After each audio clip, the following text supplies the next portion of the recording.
doble kayad, minimum man ang pasahod. Pero di naging hadlang at masasabi ko lang, sa umpisa ang mas mahirap dyan ang katamaran. Para mo na rin sinabing hanggang dyan ka na lang. Ang mapapayo ko sa'yo ay enjoyin mo na lang. Hindi ka kikilos di walang biyaya, yan ang laging tandaan. Huwag kang puro reklamo, ganyan lang yan sa una.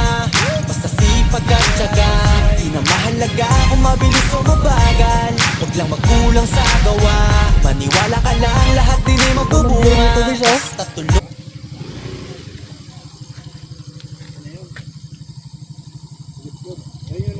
Ayun, natatanaw ko na yung Pagatpat Viaduct.